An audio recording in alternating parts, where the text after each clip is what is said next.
बड़ा शिर्क गैर अल्लाह का हाकिमियत है, यानी जमहूरियत, और इस्लामी जमहूरियत का कोई तस्वुर नहीं। तो इस वक्त हम पर खलीफा का तोक नहीं है, ये सब उम्मत पर फ़र्ज़ ऐन है। तो हम कैसे उसकी कोशिश करें?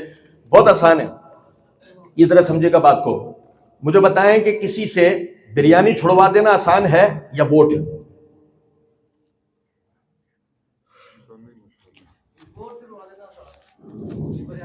बिरयानी मुश्किल है ना, क्योंकि आप देखो उसी बिरयानी इसकी वजह से लोग वोट भी डाल देते हैं। ऐसा है नहीं। चलिए सुनिएगा बात को, एक जगह जमा कर लें, थोड़ा सा एक जगह जमा कर लें तो आसानी हो जाएगी, फिर मैं एक साथ ले लूंगा आप लोगों से। बिरयानी छुड़वाना बहुत मुश्किल थी, आप लोगों ने मेरी भी बिरयानी छुड़वाई है भाई। मैं भी पहले बिरयानी खाता था, आप लोगों ने मेरी बिरयानी छुड़वाई थी भाई। मैं बहुत सारों की छुड़वा चुका हूं अल्लाह के करम से, इसका अजर आपको भी मिलेगा। मेरा बताने का मकसद ये है कि जब बिरयानी छुड़वाना आसान है तो हुआ किस जरिए से? जहन साजी। जहन साजी एक ऐसी चीज है कि अगर हम मुस्बत तरीके से अपनी बात को लोगों तक पहुंचाएं, देखो ये समझना बात को, तुम्हारा हुक्मरान गलत है ये फायदेमंद बात नहीं है।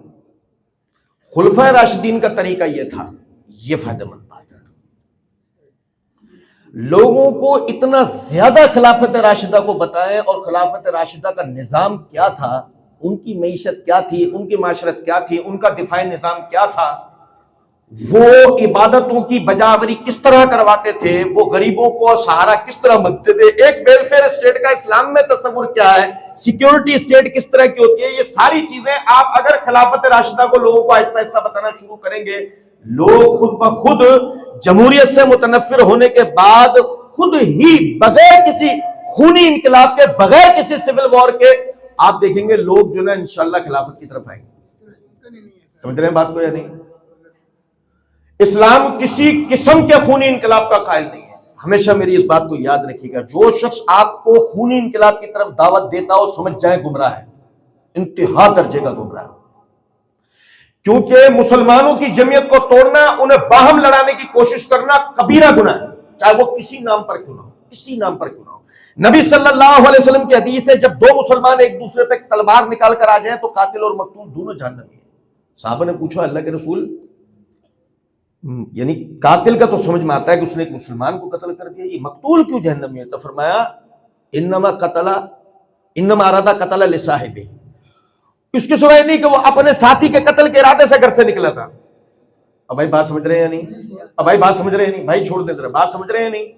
तो पता क्या लगा कि सिर्फ अपने मुसलमान भाई के कत्ल का इरादा बना लेना, मैं कहूं कि जी असेंबलियों में बैठे हुए लोगों को जब तक हम गोली नहीं मार देंगे ना उस वक्त तक मसले का हल नहीं होगा। इतना इरादा भी बना लेना, अगर हम इस हालत में मर गए ना, कहां जाएंगे?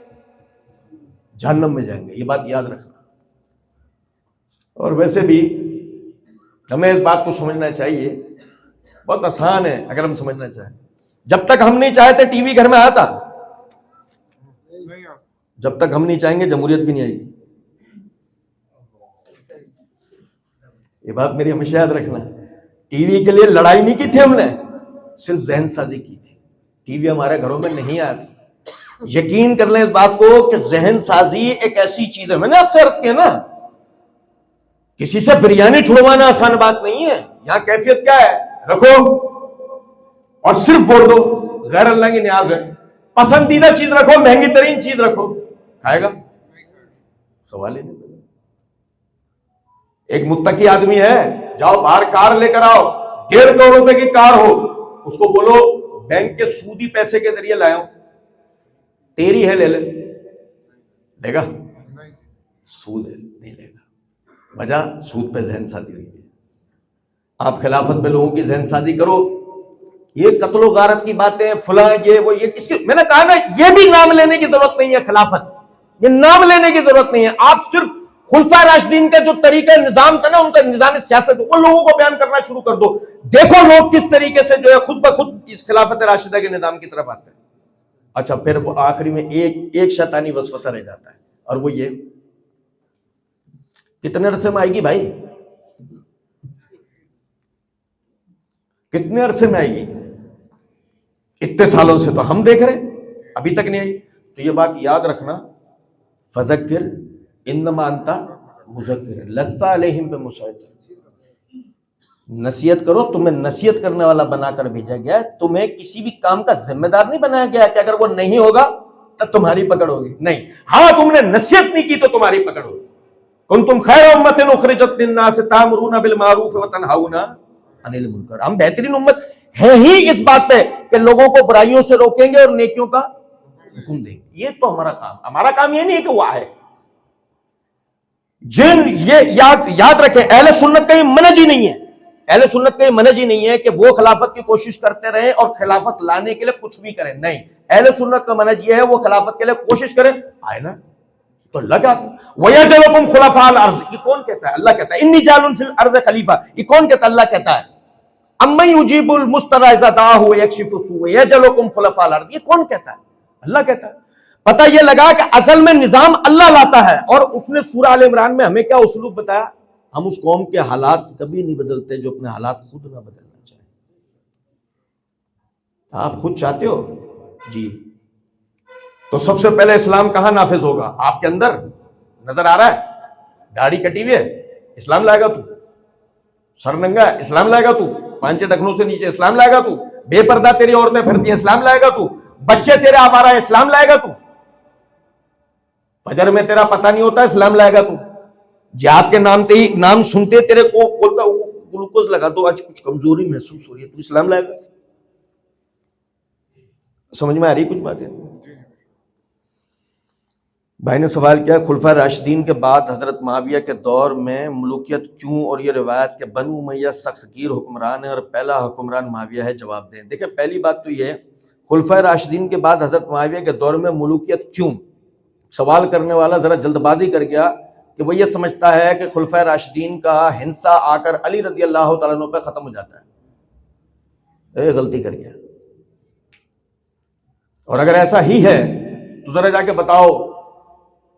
बताओ अब्दुर्रहमान बिन अबी मुलैका रहमतुल्लाह अलैह को सही बुखारी में कि जब उन्होंने अब्दुल्लाह बिन अब्बास रज़ी अल्लाह तआला अन्हु से कहा अमीरुल मोमिनीन मुआविया एक रकात वितर पढ़ते हैं।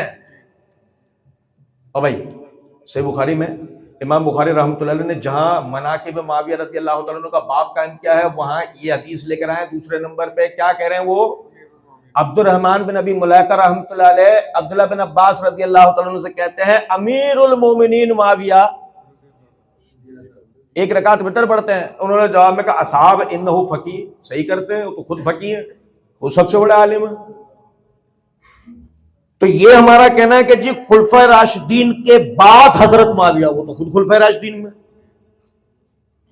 ये आपको किसने कहा कि वो खुलफा राशिदीन में? चलो छोड़ो, आपने हो सकता है एक मखसूस किताब है ना हमारे यहाँ, वो पढ़ रखी हो या एक मखसूस आदमी को सुन रखा हो, तो सुने। क्या उमर बिन अब्दुल अजीज रहमतुल्लाह अलैह खलीफा राशिद थे? और क्या मोहम्मद बिन अब्दुल्लाह अल महदी खलीफा राशिद होंगे? तो वो तो खिलाफत राशिदा के बाद होंगे। अब दो में से कोई एक बात है, या तो ये रिवायत साबित है और या आपका वो अकीदा साबित है। नहीं समझे कुछ बात को? भाई उमर बिन अब्दुल अजीज रहमतुल्लाह अलैह को आप खलीफातुल मुस्लिमीन खलीफा राशिद तस्लीम करते हो? जो नहीं करता वो हाथ खड़ा करे। और मोहम्मद बिन अब्दुल्लाह अल महदी, उनको आप खलीफा राशिद अगर तस्लीम नहीं करते, जो नहीं तस्लीम करता वो हाथ खड़ा करे। और अगर आप तस्लीम करते हैं तो वो तो इन चार खुलफा के बाद आ रहे हैं ना दोनों। इसलिए मैं अमूमन ये बात कहा करता हूं कि ये कहना कि खुलफा राशिदीन सिर्फ ये चार हजरात हैं, ये दुनिया का सबसे बड़ा धोखा है जो हमें दिया गया है। खलीफा राशिद सिर्फ ये चार नहीं है। नबी सल्लल्लाहु अलैहि वसल्लम ने फरमाया बनी इसराइल के अंबिया आते थे और उनकी सियासत करते थे, मेरे बाद कोई नबी नहीं आएगा, खुलफा होंगे और बहुत सारे होंगे। खुलफा होंगे और बहुत सारे होंगे। सही बुखारी किताब अहकाम में रिवायत है।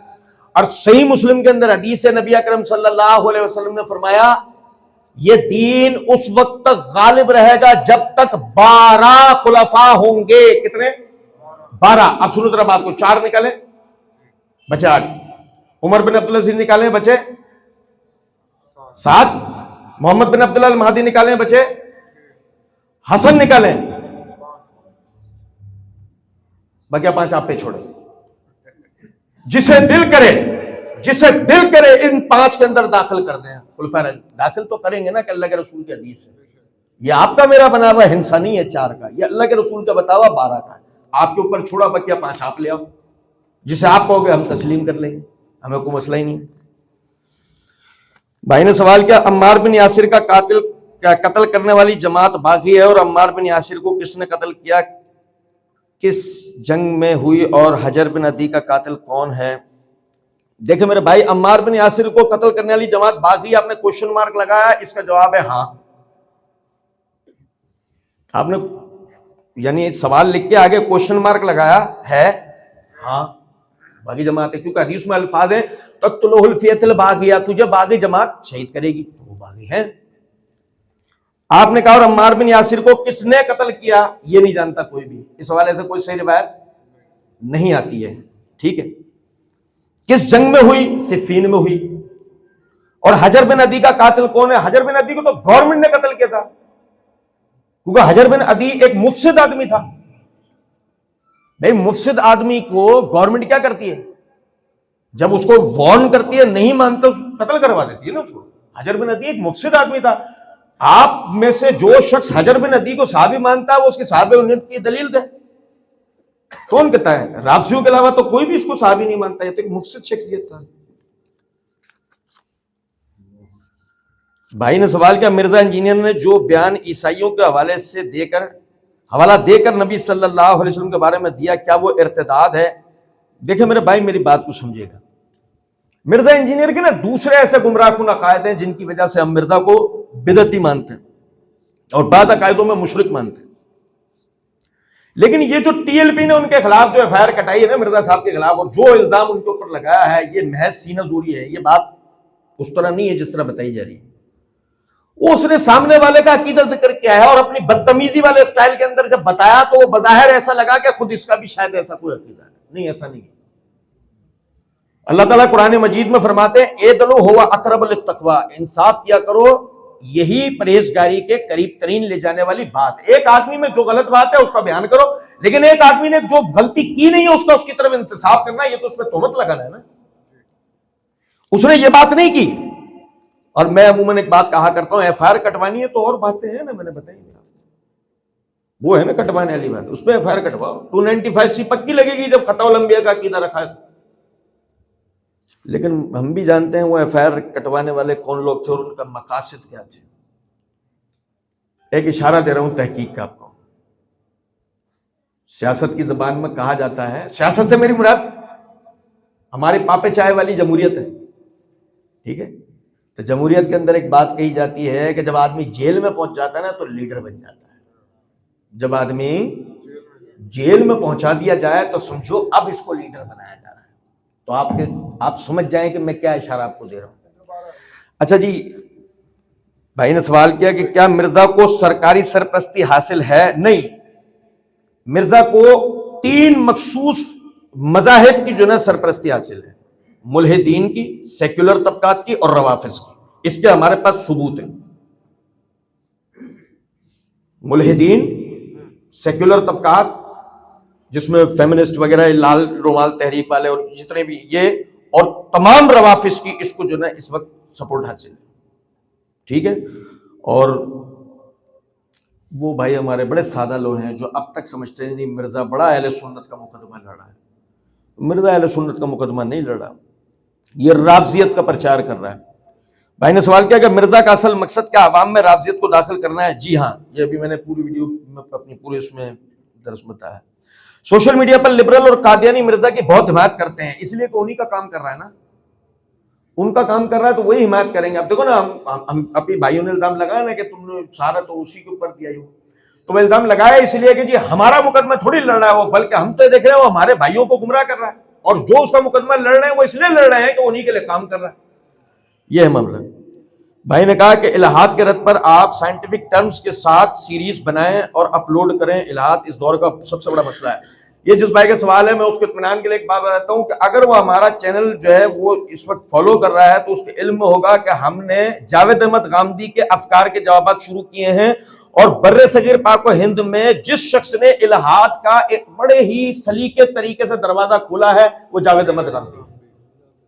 हम अल्लाह ताला के फजलो करम से उसके अफकार और नजरियात के तरतीबवार जवाब दे रहे हैं। उसकी किताब मीजान जो है ना, उसके पहले सफे से शुरू किया है और पहला बाब अब तक हम मुकम्मल कर चुके हैं, उसूल व मुबादी, जो इनकी पूरी बुनियाद है गांधीयत की। अल्हम्दुलिल्लाह उसके तो हमने जवाब कंप्लीट करके अपलोड भी कर दिए।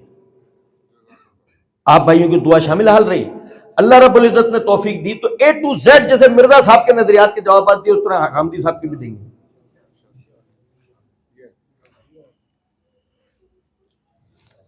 भाई ने सवाल किया कि सुलह हसन के मुतालिक जो रिवायत है उसकी सनद के मुतालिक बता दीजिए और उसके मुतालिक मिर्जा का कौल बता दें। उसकी सनद है ही नहीं। सुलह हसन के वाले से अगर आप बुखारी मुस्लिम की रिवायत की बात करें तो उसमें तो सीधी सी बात है, बुखारी मुस्लिम में जहां हसन रज़ी अल्लाह तआला अन्हु के मनाकिब इमाम बुखारी रहमतुल्लाह अलैह ने जिक्र किए हैं, वहां पे वो इस रिवायत को लेकर आए हैं कि जिसमें बाकायदा यानी कि अमर बिन आस रज़ी अल्लाह तआला अन्हु फरमाते हैं कि हसन रज़ी अल्लाह तआला अन्हु एक बहुत बड़ा लश्कर लेकर शाम की तरफ उन्होंने रुख किया, तो जब उस लश्कर की हैबत और तमाम चीजें मावे रज़ी अल्लाह तआला अन्हु ने देखी तो मुझे मुखातिब करके ये बात कही कि जो मुसलमानों का कत्लेआम होगा उसकी जिम्मेदारी कौन लेगा, लिहाजा तुम जाओ हसन के पास और उसको सुलह की पेशकश करो। वो हसन रज़ी अल्लाह तआला अन्हु के पास आया और उनको सुलह की पेशकश की। हसन रज़ी अल्लाह तआला अन्हु ने कहा हमें भी लड़ने का कोई शौक नहीं, अगर आप सुलह करते हैं बहुत अच्छी बात है, लेकिन जंग में जो हुकूमती पैसा लगा यानी कि हथियारों की खरीदो फरोख्त, आपकी जिम्मेदारी, आप वो पैसा अपनी जेब से अदा करेंगे। ये शर्त कायम हुई थी। इसके बाद अगर कोई शख्स कहे कि फुला फुला फुला शराइत थी, वो उसकी सनद हमें देगा, वो सब मन गलत बात है। ठीक है। भाई ने सवाल किया कि नबी करीम सल्लल्लाहु अलैहि वसल्लम ने फरमाया मेरी और मेरे सहाबा की सुन्नत को पकड़ो, एक जगह यह है मैं कुरान और अहले बैत को छोड़ रहा हूं। नहीं, नबी सल्लल्लाहु अलैहि वसल्लम ने कहीं नहीं कहा कि मेरे और मेरे सहाबा की सुन्नत को पकड़ो, ऐसा तो कहीं नहीं कहा। नबी सल्लल्लाहु अलैहि वसल्लम ने तो ये कहा है अलैकुम बिसुन्नती व सुन्नतुल खुलफाए राशिदीन, तुम पर मेरा तरीका और मेरे खुलफाए राशिदीन का तरीका लाजिम है। एक आदमी सुबह सुबह मुसलमान होकर साहबी बना, समझो जरा इस बात को, रात को नबी सल्लल्लाहु अलैहि वसल्लम का अगर इंतकाल हो जाता है तो खुद वो जो सुबह सुबह साहबी बना है वो किसकी पैरवी करेगा? वो तो खुद साहबी है, वो तो खुद सुबह सुबह मुसलमान हुआ, उसके तरीके की कौन पैरवी कर सकता? उसको खुद नहीं पता तरीका क्या है, तो किसकी पैरवी करेगा? मुसलमानों के सबसे बड़े आलिम की। और उस जमाने में सबसे बड़ा आलिम कौन होता था? जो खलीफा राशिद होता था। हमारे यहां थोड़ी कि वजीर दाखिला को सूरह इखलास पढ़नी नहीं आती, वो तो उस जमाने के अंदर तो जो सबसे बड़ा अहले इल्म होता था वही मुसलमानों का हुक्मरान होता था। तो इसलिए नबी सल्लल्लाहु अलैहि वसल्लम ने फरमाया तुम पर मेरा तरीका और मेरे बाद मेरे खुलफाए राशिदीन का तरीका लाजिम होगा। समझ रहे हैं? जहां तक ये बात है मैं तुम्हें कुरान और अहले बैत छोड़कर जा रहा हूं, तो कुरान नबी सल्लल्लाहु अलैहि वसल्लम पर नाजिल हुआ, अहले बैत आपकी बीवियों ने उसको सीखा और बाकायदा उम्मत के आगे उसकी तशरीह करी। वो आज हम सबके सामने एक मुस्नद अहमद अगर हम खोल के देखें उसमें मुस्नदुन निसा निकाले और उसमें सबसे पहले अज़वाज मरवियात अज़वाज जो है अज़वाज मुतहरात को उठा के देखें तो उसमें नबी सल्लल्लाहु अलैहि वसल्लम की जो अज़वाज है उनकी तमाम मरवियात जो ना वो आपको मिल जाएंगी और कसरत से मिल जाएंगी। तो हमें पता लगता है कि जो नबी सल्लल्लाहु अलैहि वसल्लम ने फरमाया कि मैं तुम्हें कुरान और अपने अहले बैत छोड़ के जा रहा हूं, वाकई ये बात कितनी सच्ची हुई कि कुरान को नबी सल्लल्लाहु अलैहि वसल्लम के बाद समझाने वाला कौन थे? आपकी बीवी। उनके बाद कौन थे? आपकी औलाद है। उनके बाद कौन थे? आपके दमाद। और बताऊं आपके ससुर, आपके ससुर आपके अहले बैत नहीं होंगे? हाँ, पता नहीं रहा हूं मैं वो कौन है। अच्छा सुनिएगा जरा बात। भाई ने कहा अहले हदीसों पर एतराज है कि वो एक हदीस को ले लेते हैं और एक को छोड़ देते हैं, इसके बारे में क्या कहेंगे? ये अभी पिछले दिनों ना साहिल अदीम ने यही एतराज उठाया था अहले हदीसों, मैंने उसका जवाब दिया, वो वीडियो लाजमी देखिएगा। तो ये जो जहां तक बात है ना अहले हदीस पर एतराज, वो एक हदीस को ले लेते हैं एक को छोड़ देते हैं। जी मैं अपना बता रहा हूं आपको, मैं तालिब इल्म हूं ना, मुझे नहीं पता होता हदीस के तमाम तुर्क, हदीस के तमाम इतराफ मुझे नहीं पता होते, बात पढ़ता है मैंने ले लेना है, एक ही तरफ को मैंने ले लेना है, उस पर अमल कर लेना है। अब होता क्या है, एक दिन एक भाई फोन करता है और कहता है तुमने फलां वीडियो के अंदर अपनी हदीस सुनाई, तो पता नहीं है तुम्हें मुख्तसर रिवायत सुने, मुफस्सल रिवायत तो वो है। अब मैंने जैसी सुना मैंने अपनी गलती का अदाला किया, अगले दिन वीडियो बनाता हूं अपनी गलती का अदाला कर लेता हूं। मेरी बात समझना जरा बात को। तो ये क्या है, हमारा मनहज है बच्चे बच्चे का। मिसाल के तौर पर वो एक हदीस को पढ़ लेगा ना, फौरन वो उसको पर अमल करना शुरू हो जाएगा। अब अगले दिन को बताएगा और मुन्ने मियां ये हदीस ऐसे नहीं ऐसे, उस पर अमल करना शुरू हो जाएगा। कहां किसी अहले हदीस ने आज तक डिटाई की है? सुनेगा भी किसी अहले हदीस को डिटाई करते हुए कि नहीं जी जो मैं पहले से अमल करता आ रहा था मैं तो उसी पर अमल करता रहूंगा, मैं तो इससे एक इंच भी आगे पीछे नहीं हूं। अहले हदीस का तो मनहज ही है, जहां उनको हदीस साबित मिली फौरन वो अपने अमल का रुख उस तरफ मोड़ते हैं। अल्लाह मजीद तौफीक देना। भाई कहते हैं, हमारे कई भाई कहते हैं कि हुक्मरान वक्त ही हालात का जिम्मेदार है। इस तरह से हजरत हुसैन रजी अल्लाह अन्हु की शहादत का जिम्मेदार यजीद बिन मुआविया रजी अल्लाह तआला। अच्छा, यजीद बिन मुआविया रजी अल्लाह तआला बस जरा एक गेयर टॉप लगा लेते तो अलैहिस्सलाम लिख देते आप यहाँ पे, बस मैं बच गया, बस गाड़ी मुझ पे ही चढ़ती आके। और यजीद ने कहा, अच्छा चले भाई जरा सुनिएगा बात को। तब सबसे पहले तो एक चीज में अपनी इस्लाह करें, यजीद ताबई है। अहले सुन्नत का मनहज है कि वो कुरान की शायद के रूह से व सलामुन अलल मुरसलीन, रसूलों के लिए अलैहिस्सलाम का सीगा इस्तेमाल करते हैं। और सूरह तौबा आयत नंबर 100 में जो अल्लाह ने सहाबा के लिए फरमाया रज़ियल्लाहु अन्हुम व रज़ू अन, अल्लाह इनसे राजी हो गए, अल्लाह से राजी हो गए, इस वजह से हम सहाबा के नामों के साथ रज़ियल्लाहु तआला अन्हु लगाते हैं। ताबईन के लिए तो रहीमुल्लाह, अल्लाह उन पर रहम करे, क्योंकि सहाबा के लिए रज़ियल्लाहु तआला इसलिए भी इस्तेमाल होता है, उस वक्त नबी थे, उनकी रजामंदी के सर्टिफिकेट वही के जरिए उतर रहे थे, तो हम कहते हैं अल्लाह इनसे राजी हो गया, तो सर्टिफिकेट उतरे हुए ना उनके। ताबईन के वक्त में अल्लाह के रसूल दुनिया से जा चुके थे, वही का सिलसिला खत्म हो चुका था। अब हमें किसी की जन्नत जहन्नम का नहीं पता था, उसके अमाल अल्लाह के साथ है। तिलका उम्मतुन कद खलत लहा कसबत व अलैहि मक्तसबतुम, सही है ना, हमें नहीं पता था उनका ना, इसलिए हम उनके लिए सिर्फ ये दुआ कर सकते हैं रहीमुल्लाह, अल्लाह उन पर रहम करे। ये हमारा मनहज है, बहुत मोहताज मनहज है, बगैर किसी गुल्फ के, बगैर किसी लोगों को लाहफ के। इस समझे जरा बात को। अब ये जो यजीद के साथ रज़ी अल्लाह तआला को साबित थोड़ी है कि हम रज़ी अल्लाह तआला बोले, ऐसे नहीं कहना चाहिए, गलत बात होता है। भाई ने कहा कि जी बास भाई कहते हैं कि हुक्मरान वक्त ही हालात का जिम्मेदार है। क्यों? कि किसने कहा आपको हुक्मरान वक्त हालात का जिम्मेदार होता है? मैं आपको बताता हूं एक छोटी सी बात। ये पिछले दिनों, मैं नाम नहीं लूंगा, कुछ भाई हमारे नाराज हो जाएंगे, पिछले दिनों हमारे जो वजीर आजम साहब थे, उनके दौरा हुकूमत में चीनी का बहरान हुआ था। जब एफबीआर ने छापे मारना शुरू किया था, तो पता यह लगा था एक मखसूस किस्म की सियासी जमात ने बाकायदा सियासी इंतकाम लेते हुए और मामलात को बिगाड़ने के लिए चीनी को बाकायदा अपने अपने स्टोर्स में डंप कर दिया था। बड़ी तादाद के अंदर चीनी पकड़ी गई थी, बड़ी तादाद के अंदर। तो ये थोड़ी कहा जाएगा कि उस हुक्मरान की वजह से चीनी का बहरान पड़ा, उसकी वजह से गायब हो गई। ये बहरान तो मसनूई तौर पर पैदा किया था, अवाम ने किया था, अवाम में मौजूद जो शर पसंद नासिर थे उन्होंने किया था। तो हमेशा इस बात को याद रखें, हर खराबी का जिम्मेदार हुक्मरान नहीं होता। ये बेवकूफी वाला नजरिया है। कुछ चीजें, क्योंकि हुक्मरान आलिमुल गैब थोड़ी है, हमने तो हुक्मरान को आलिमुल गैब बना लिया कि जी उसको हर बात का इल्म होता है, और जाकर उसने कुछ नहीं किया तो इल्म होते हुए नहीं किया, तो आलिमुल गैब थोड़ी है। समझ गए इस बात को? नहीं। आगे चले, कहते हैं हज़रत हुसैन रज़ी अल्लाह अन्हु की शहादत का जिम्मेदार यजीद बिन मुआविया और यजीद बिन मुआविया है। यजीद बिन मुआविया सैयदना हुसैन रज़ी अल्लाह अन्हु की शहादत का जिम्मेदार होता, अगले दिन उसकी हुकूमत ही खत्म हो जाती। आप लोग भूल जाते हैं, आप में से जो हजरात मामर हैं, जिनका इल्म और तजुर्बा, उनका इल्म होगा, बेनजीर के दौरा हुकूमत में मुर्तजा भुट्टो को मार दिया गया था। इल्जाम किस पे आता? इल्जाम किस पे आता? बेनजीर पे आता, नहीं आता। इसलिए कि बेनजीर उस वक्त वजीर आजम थी, किसी को भी नहीं पता कि मुर्तजा को मारने वाला तो आज बता रहे हैं ना, आज बता रहे हैं, उस दौर में नहीं पता लगा था। दिमाग एकदम पता है क्या गया था, अरे ये कैसे हो सकता है यार, बहन वजीर आजम है और भाई को लोग मार दे, पुलिस, आम पुलिस वाले मार के चले जाए, ये कैसे हो सकता है? बहन वजीर आजम है। बाद में प्रोपेगेंडे पर से पर्दा उठा और पता लगा कि जी ये तो इन लोगों की कार्रवाई। आप बात को समझ रहे हैं नहीं? तो पता ये लगा कि आप देखें, हुसैन रज़ी अल्लाह तआला अन्हु और यजीद के दरमियान में मामूजात का रिश्ता था। क्या रिश्ता था? मामूजात का रिश्ता। अब अगर मिसाल के तौर पर यह होता है कि भाई हुसैन रज़ी अल्लाह तआला अन्हु की शहादत के अंदर यजीद किसी भी तरह का जिम्मेदार होता, तो पहली फुर्सत में उसकी तो हुकूमत गिर जानी थी ना।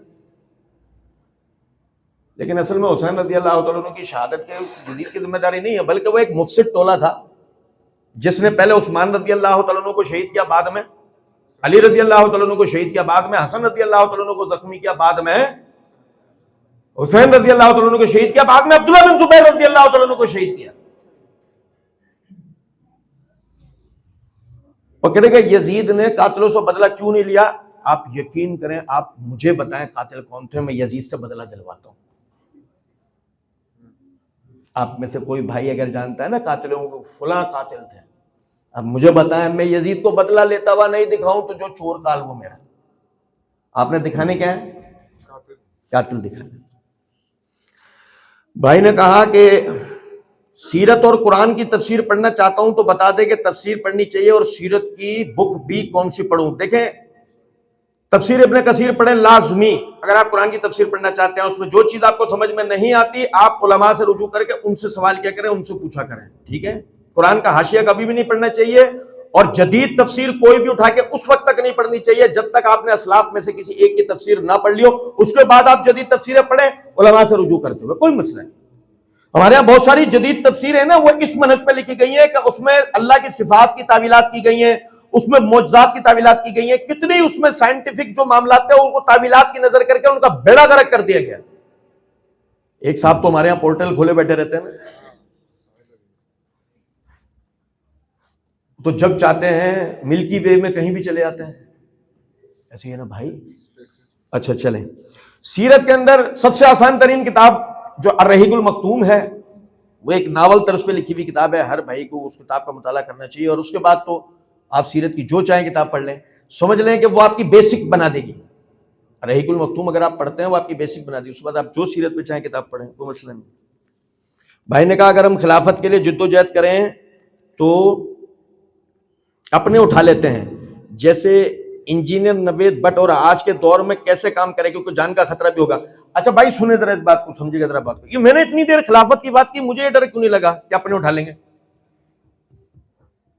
मैंने भी तो अभी बात की ना खिलाफत की। आप में से जो भाई चैनल को मुस्तकिल देखते हैं उनको याद होगा, जुमेरात के दुरूस में हमने एक दफा नहीं, दो दफा नहीं, तीन दफा नहीं, चार दफा नहीं, हजारों दफा खिलाफत के मामले पे लोगों की जहनसाजी की है। हमें तो कोई काले शीशे वाली गाड़ी लेने नहीं आती है, हम तो इंतजार करते हैं घुमा फिरा के लाओ को चाय वाय पिला दो, अंदर की भी चाय पी लें, सुना अच्छी बनती है।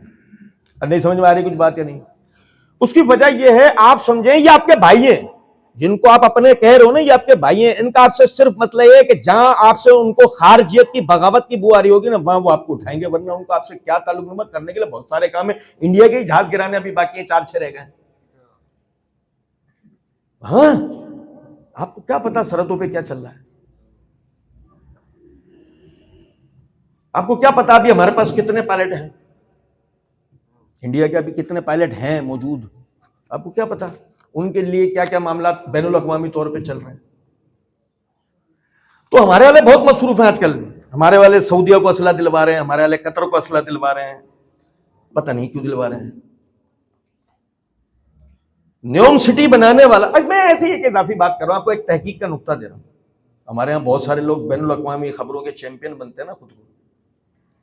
एक मुल्क न्योम सिटी जैसी जगह बना रहा हो, पागल है वो, अपनी इन्वेस्टमेंट वहां से निकाल के हथियार खरीदेगा? बताओ, बेवकूफ है वो? नहीं, वो तो दुबई का बेड़ा गर्क करने में लगा हुआ, न्यून सिटी बना रहा है, कमाल कर देगा वो दुनिया के अंदर। अचानक से रुक के बड़े पैमाने पर असला खरीदना शुरू हो जाता है वो, क्यों? हमारा वाला कह रहा है नहीं, सूबों के इख्तियारात पे बात करो। हम बोलते हैं हाथ जोड़ दे, तू यहीं पड़ा रहे, तूने फलस्तीन आजाद कर लिया, हमने देख लिया।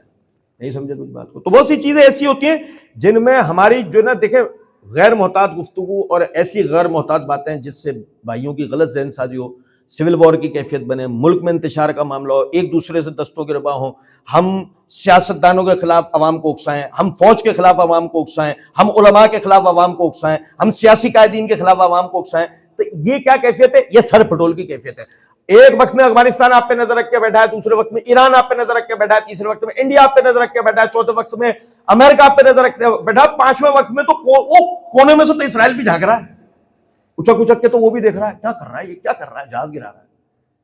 तो ऐसे वक्त में आप समझे, हमारा वाला कह रहा है यार ये आते हैं उठा के ले आते हैं, तो वो ले आके पता वहां क्या कहते हैं, काम करने दे हमें भाई, तू तो आया बैठा 1 घंटे का प्रोग्राम किया, लोगों के जहन खराब के चला गया, हमारे लिए तो काम बढ़ना है ना। तो ये है सारा मसला। भाई ने कहा कि इंजीनियर अली मिर्जा साहबा इकराम पर तनकीद करता है और कहता है हम तो उन्हें रज़ी अल्लाह तआला अन्हु कहते हैं। मुनाफिक है ना, मुनाफिकों का यही तरीका कार होता है। एक तरफ आप साहबा को रज़ी अल्लाह तआला अन्हु को अल्लाह उनसे राजी हो गया, दूसरी तरफ आप उन पर तनकीद करो। समझना जरा बात को, एक हस्ती ऐसी है जिससे अल्लाह राजी है, मैं राजी नहीं हूं, तो मैं किसका मुकाबला कर रहा हूं? एक हस्ती के लिए मैं अपनी जबान से कह रहा हूं इंशाअल्लाह राजी है, लेकिन मैं राजी नहीं हूं, मैं उसे मामू पार्टी कहता हूं, तो हम कहते हैं मुनाफिक पार्टी। कि कैसी मुनाफिक पार्टी हो यार, समझ में आ रही कुछ? एक तरफ तुम साहबी भी मानो, रज़ी अल्लाह तआला अन्हु भी कहो, दूसरी तरफ तुम कहोगे नहीं जी वो ऐसे थे और वैसे थे। और उसके मुकल्लिद भी कहते हैं कि वो सहाबा किराम की फजीलत बयान करने वाला ही है। सहाबा किराम की फजीलत, कौन सहाबी की फजीलत बताई उसने? तो किसी भी सहाबी की आज तक फजीलत कौन सा है? वो सिर्फ अली रज़ी अल्लाह तआला अन्हु की फजीलत बताता है, और उसका मतलब आप समझ गए होंगे कि वो क्यों सिर्फ उनकी फजीलत बताता है। याद रखें इस बात को, अली रज़ी अल्लाह तआला अन्हु हमारे सर का ताज हैं।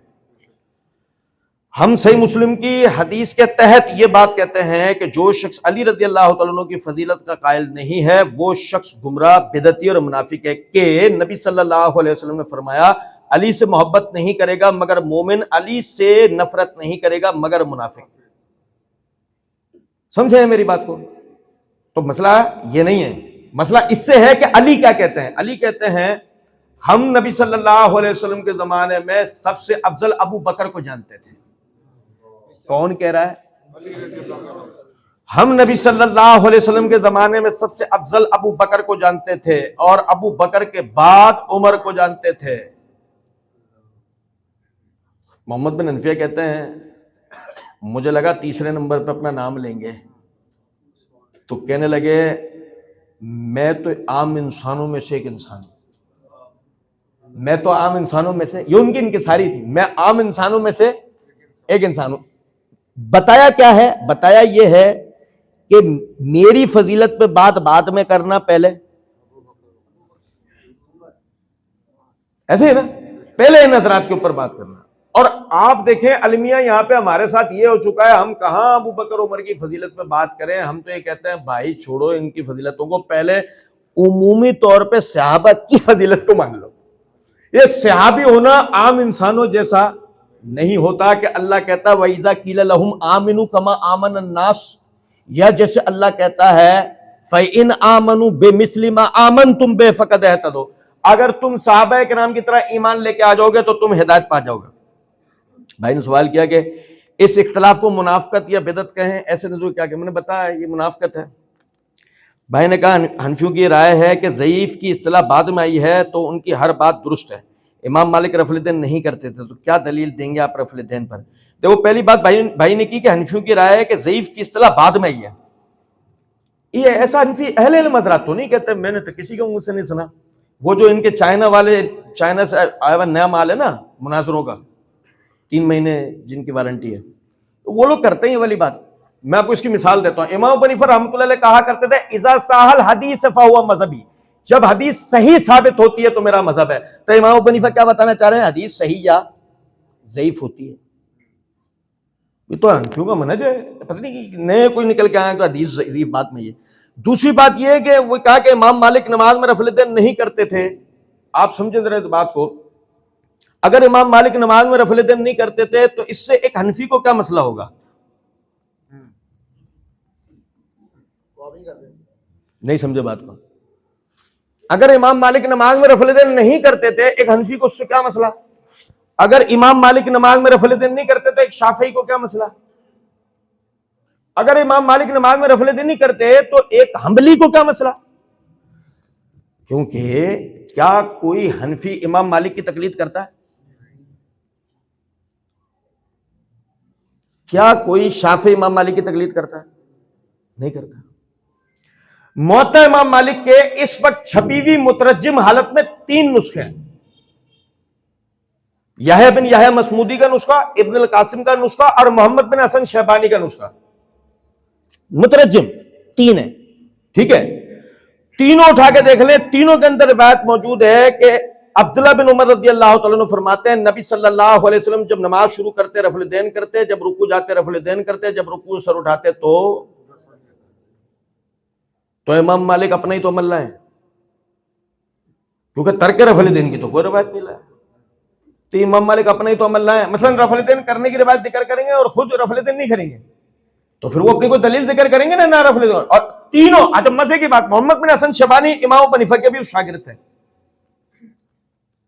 तो और आसानी हो गई ना हमारे लिए। कि उन्होंने इमाम मालिक से भी पढ़ा, इमाम अबू हनीफा से भी पढ़ा, और उन्होंने जो मुअत्ता उनसे डिक्टेट किए, इमला किए, उसमें वो रफल यदैन करने की रिवायत लेकर आए हैं। और खुद उन्होंने फिर मोहम्मद बिन हसन शैबानी ने यह बात की है आगे, हमारा और अहले कूफा का मजहब यह है कि तकबीर तहरीमा के अलावा नमाज में रफल यदैन ना किया जाए। तो अगर अहले मदीना और इमाम मालिक का भी तर्क रफल यदैन का अमल होता तो मोहम्मद बिन हसन शैबानी वहां अपना और इमाम अबू हनीफा का नाम लेते या इमाम मालिक का भी? इमाम मालिक का भी लेते ना। जिसका मतलब यह हुआ कि इमाम मालिक नमाज में रफल यदैन करते रहे सारी उम्र। यही वजह है मोहम्मद बिन हसन शैबानी ने अहले कूफा और इमाम अबू हनीफा और अपना तो जिक्र कर दिया, मगर इमाम मालिक या अहले मदीना का नाम लिया नहीं। यह कतई नजर के आया इमाम अबू हनीफा रहमतुल्लाह अलैह से तर्क रफल यदैन साबित है या नहीं। यह भी आपको एक बात बता दूंगा, ये भी सुन लो। सुन कुबरा बहकी के अंदर रिवायत है, अता बिन अबी रबाह रहमतुल्लाह अलैह वो नमाज में तकबीर तहरीमा में रुक जाते, रुकू छोड़ते, रफल यदैन करते थे। और तारीख बगदाद में सही सनद से रिवायत मौजूद है कि इमाम अबू हनीफा रहमतुल्लाह अलैह फरमाते हैं, मैं अपनी जिंदगी में सबसे बेहतरीन अगर किसी इंसान से मिला हूं तो वह अता बिन अबी रबाह है। वो नमाज में इमाम अबू हनीफा के ऐसे उस्ताद हैं कि वो नमाज, इमाम अबू हनीफा कहते हैं उनसे बेहतरीन मैंने कोई आदमी नहीं देखा, और वो नमाज में रफल यदैन करते थे। अच्छा, अब इमाम अबू हनीफा के शागिर्दों में किसी से पूछा जाए सबसे अहले इल्म आदमी कौन था, तो इमाम अबू यूसुफ का नाम आएगा या अब्दुल्लाह बिन मुबारक रहमतुल्लाह अलैह का नाम आएगा। अब आप अब्दुल्लाह बिन मुबारक रहमतुल्लाह अलैह को देखें, इमाम जोशकानी रहमतुल्लाह अलैह की किताब है अल अबातील वल मनाकिर वस्सहा वल मशाहिर। इसी तरह सुन कुबरा के अंदर आप देख सकते हैं। इसी तरह सुन तिरमिज़ी अब्दुल्लाह इब्न मसूद रज़ियल्लाहु अन्हु की तर्क रफल यदैन वाली रिवायत के नीचे दे सकते हैं कि अब्दुल्लाह बिन मुबारक रहमतुल्लाह अलैह नमाज में तकबीर तहरीमा में रुकू जाते, रुकू से उठते, फर्जी नमाज में, नफली नमाज में, नमाज जनाजा में, ईदैन में रफल यदैन करते थे। मेरा उस्ताद लोहार, मेरा उस्ताद मैं बताओ ना यार, मेरा उस्ताद लोहार है, मेरा शागिर्द लोहार और मैं डॉक्टर। अजीब मंतक है ना भाई। पहला दिमाग क्या जाएगा, उस्ताद लोहार शागिर्द लोहार, तो ये भी लोहार होगा ना। अब समझना था, उस्ताद रफल यदैन करता है, शागिर्द रफल यदैन करता है, तो खुद नहीं करते होंगे, खुद भी तो करते होंगे ना। अब जो कहे नहीं करते थे उसके जिम्मे सही मुत्तसिल सनद से सबूत देना है, और है नहीं। ये मैं आज आपको बता के जा रहा हूं, है नहीं। भाई ने कहा कि हजरत मुआविया की शान में सही हदीस मौज़ूआत शरीफ नहीं, सही हदीस मौज़ूआत शरीफ।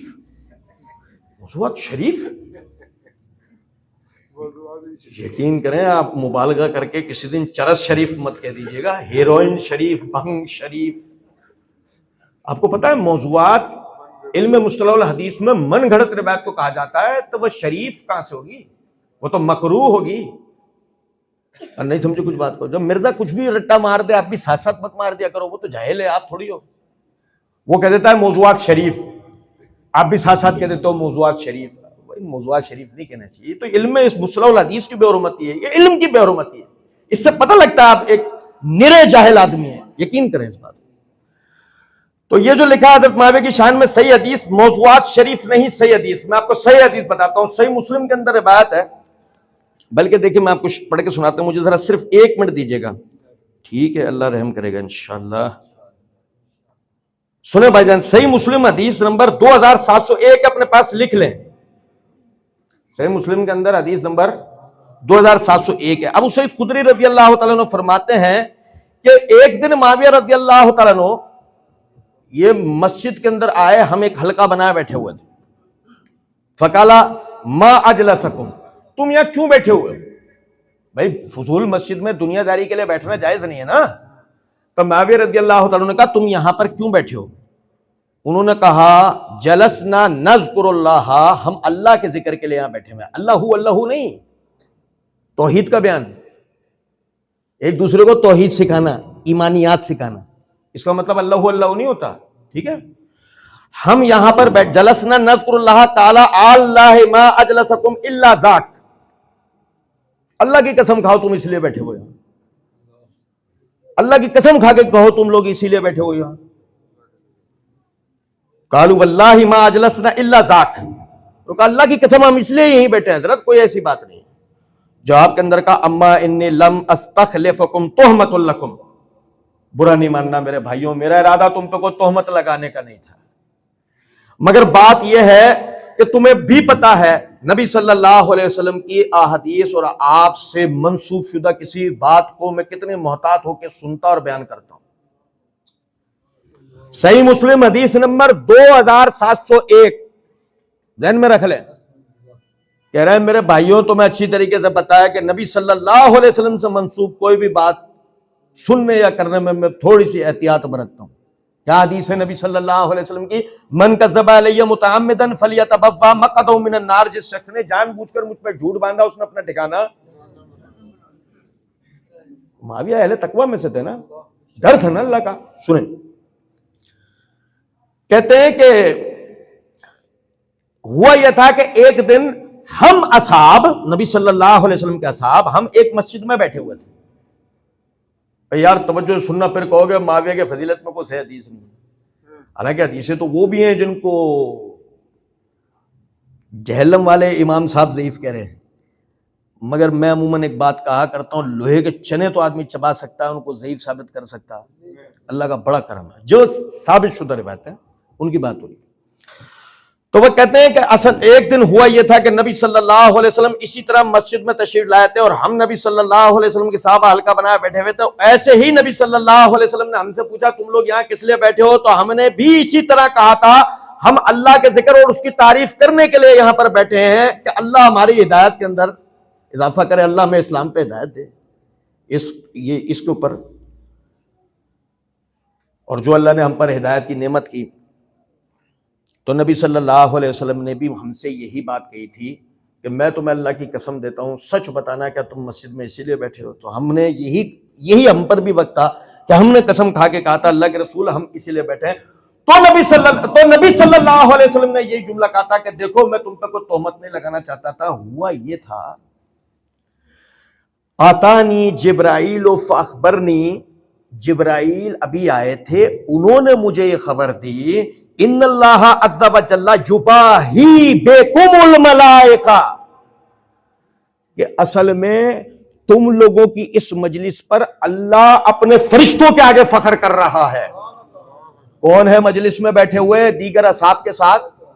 मुआविया बिन अबी सुफियान। इस मजलिस पर अल्लाह अपने फरिश्तों के आगे फख्र कर रहा है। सही मुस्लिम हदीस नंबर 2701 ज़हन में रख लीजिएगा।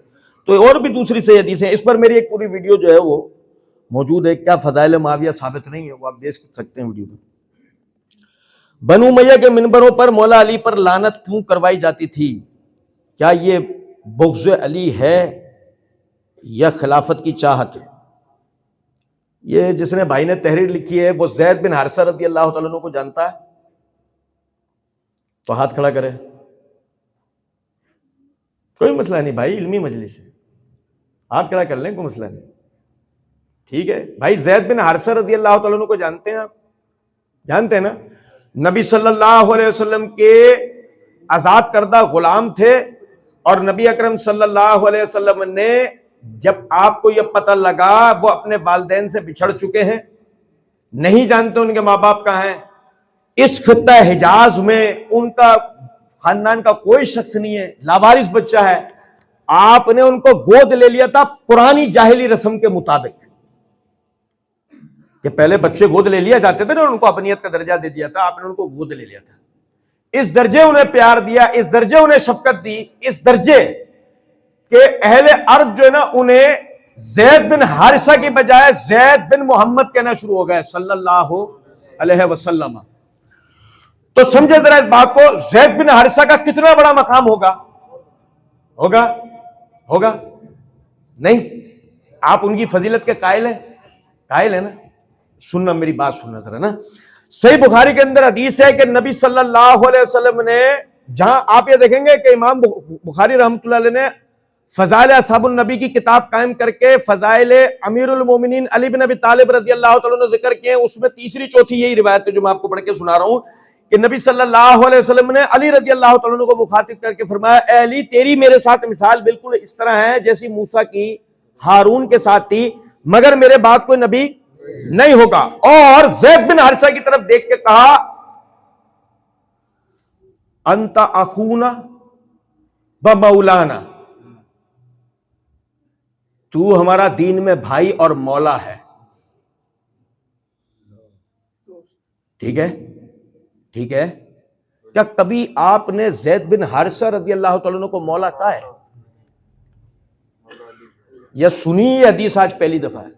सच बताना, सच। क्योंकि उसकी वजह पता है क्या है? ये राज़ियत की एक मखसूस इस्तिलाह है कि वो अली रज़ी अल्लाह तआला अन्हु के साथ मौला का लाहिका लगाते हैं और ये उन्हीं के साथ खास कहते हैं। और चूंकि मिर्जा साहब राफ़ियत की वकालत करते हुए वो भी मौला अली मौला अली मौला अली मौला अली का रट्टा लगाते हैं, तो यही वजह है कि आज उम्मत को यही नहीं पता कि जिसको सही बुखारी के हदीस से नाम लेकर अल्लाह के रसूल ने कहा था अंता अखून व मौलाना, तू हमारा दीन में भाई और हमारा मौला है, उसको कोई मौला कहने को तैयार नहीं। जी आप कभी कहते ही नहीं है, सुना आज पहली दफा है। आपने तवज्जो नहीं की मैं बताना क्या चाह रहा हूं, आपने तवज्जो नहीं की कि मैं बताना क्या चाह रहा हूं। मिर्जा साहब ने आपसे यह हदीस क्यों छुपाई, कभी क्यों नहीं बताई, मैं बताना क्या चाह रहा हूं उस पर तवज्जो करें। मैं ये नहीं कह रहा हूं आप इनकारी हैं। ये मौला अली कहना आपका कहां से आया? आपके वालिदैन तो नहीं कहते थे? सच बताना, देखो अल्लाह के घर में बैठे हो, आपके वालिदैन तो नहीं कहते थे ना? किससे सुना पहली दफा? कौन सी? तो उसमें पहले मौला कौन है? उसमें पहले मौला कौन है? तो क्यों नहीं कहते उन्हें मौला? मौला मोहम्मद क्यों नहीं कहते? प्रोपेगेंडा समझें। देखो मैं आपसे बहस नहीं कर रहा, प्रोपेगेंडा समझा रहा हूं। प्रोपेगेंडे को समझें। मन कुंतो मौला हूं के अंदर ही मन कुंतो मौला हूं, जिसका मैं मौला हूं, तो उन्हें क्यों नहीं मौला कहते हो? मैं ये कह रहा हूं जिसे नाम लेके कहा अंताखून व मौलाना, उसे मौला क्यों नहीं कहते हो? मैं बताना चाह रहा हूं ये शियत का प्रोपेगेंडा। मैं ये नहीं कह रहा हूं आप गलत हो या आप इसको नहीं मानते हो या अली मोहम्मद सल्लल्लाहु अलैहि वसल्लम को मौला नहीं मानते, मैं ये नहीं कह रहा। नहीं नहीं, इख्तलाफी नहीं है, इस्लाही है। हम यहां इख्तलाफ घर ले जाने के लिए नहीं आए, इस्लाह के लिए बैठे हैं। ये कभी नहीं कहेंगे आपके यहां क्या है हमारे यहां क्या है, इसे छोड़ो वो बात करो, नहीं, हर बात करेंगे ताकि हम यहां से इस्लाह के साथ उठे। ये कभी नहीं रहेगा कि तुम्हारे यहां हमारे यहां, ये कभी नहीं रहेगा तुम और मैं, ये रहेगा हम। ये होना चाहिए हम। समझ रहे हैं मेरी बात क्यों नहीं? अच्छा सुने, गौर तलब नुक्ता है। बनु उमैया के मिंबरों पर मौला अली पर लानत क्यों करवाई जाती थी? समझे जरा इस बात को। अगर बनु उमैया के मिंबरों से मौला अली पर नाउज़ु बिल्लाहि मिन ज़ालिक लानत करवाई जाती होती तो उन्हीं बनु उमैया के अहले बैत बेत करके रखते या उनके गिरबान पकड़ते? अरे तुम्हारे मेरे सामने अगर कोई मौला अली को लानत करे, हम क्या करेंगे?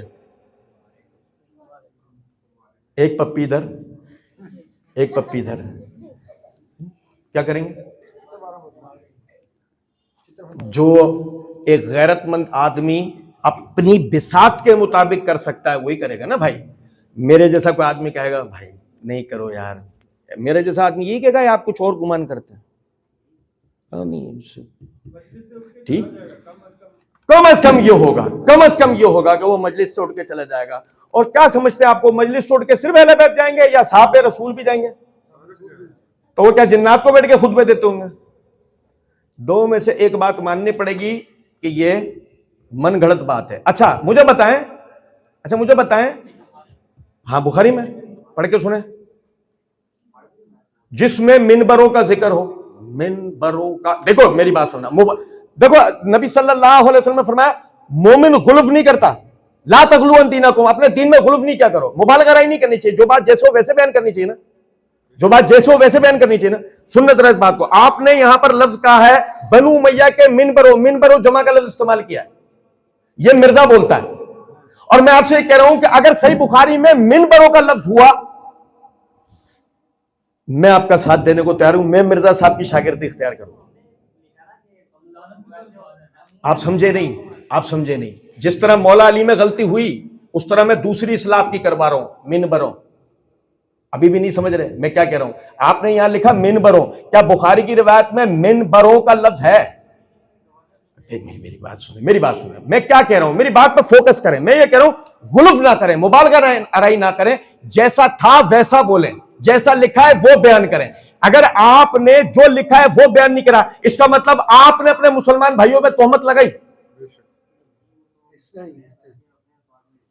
नहीं, अगर आपने अपने अल्फाज में भी लिखा तो मोहतात होके लिखोगे ना, दीन का मामला है ना। अच्छा, क्यों? तो उसमें मिनबर होगा ना हदीस में। तो क्या है हदीस में? वही तो मैं कह रहा हूं, पढ़ के सुने।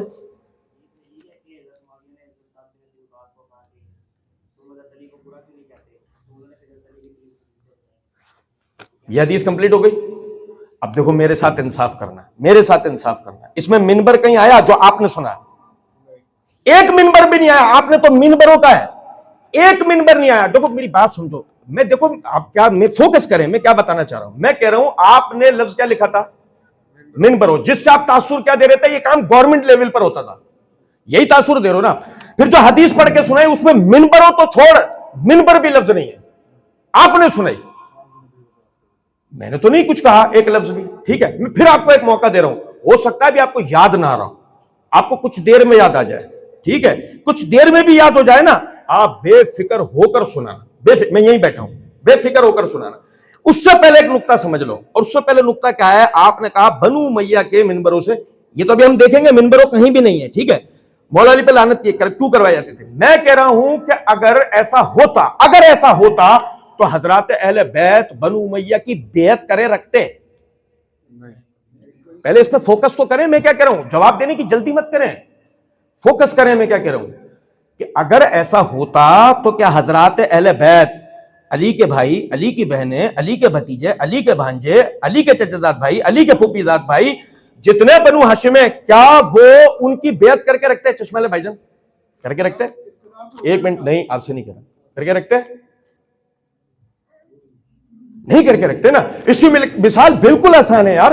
इस दौर के अंदर भी अगर कोई शफाफ शख्सियत का हामिल आदमी पर करप्शन का इल्जाम लगाए या उस पर ऐसी तोहमतें तराशे जिसका वह हकदार नहीं है, तो क्या ऐसे आदमी को हम अपने सरों पे बिठाते हैं या उस पर लानत बरसाते हैं? भाई क्या आदमी है, एक नेक शरीफ आदमी के ऊपर बेवजह इल्जाम लगा रहा है, ऐसे ही होता है। वो तो फिर हजरात अहले बैत है।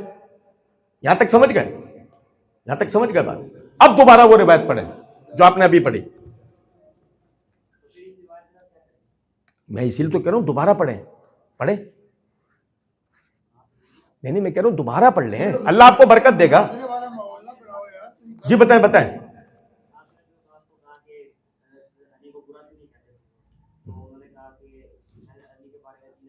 अच्छा देखें, मैं फिर आपको एक दफा फिर बताता हूं। आप ही ने जो तर्जुमा किया उसके साथ, तुम अली को बुरा क्यों नहीं कहते, जबकि आपने सवाल में लिखा लानत किया करते थे। एक मिनट, एक मिनट, एक मिनट, एक मिनट, मैं क्या अर्ज कर रहा हूं, देखें, सुने। पूरी तहरीर में एक एक लफ्ज मुबालगा राई वाला है या नहीं? एक एक, मेरी बात तो सुनो, फोकस करें। मैं बताना क्या चाह रहा हूं, आप जिसको सुन रहे हैं या पढ़ रहे हैं या जो अब तक आपने तहकीक की, वो तहकीक आपको मुसलमान बुजुर्गों के खिलाफ गुलब सिकारी है, दीन नहीं। आप एक एक लफ्ज जो लिखते जा रहे हैं वो कुरान और हदीस के खिलाफ जा रहा है, जो लिखते जा रहे हैं, ठीक है। अब मैं ये कह रहा हूं, आपने लिखा था लानत, जबकि खुद आपने हदीस पढ़ के सुनाई, तुम अली को बुरा क्यों नहीं कहते? मुझे बताएं, इसमें, इस हदीस में लानत कहां थी जो आपने पहले पढ़ी? आपको ये पहले नहीं पढ़नी चाहिए थी ना, बल्कि चश्मे वाले भाई जिस हदीस की तरफ इशारा कर रहे हैं वो पढ़नी चाहिए थी ना। अब मेरी बात सुने, अब जो चश्मे वाले भाई जिस हदीस की तरफ इशारा कर रहे हैं ना, वो पढ़े। नहीं, उन्हें पढ़ने देना जी। चलिए कोई मसला, आप पढ़ के सुना।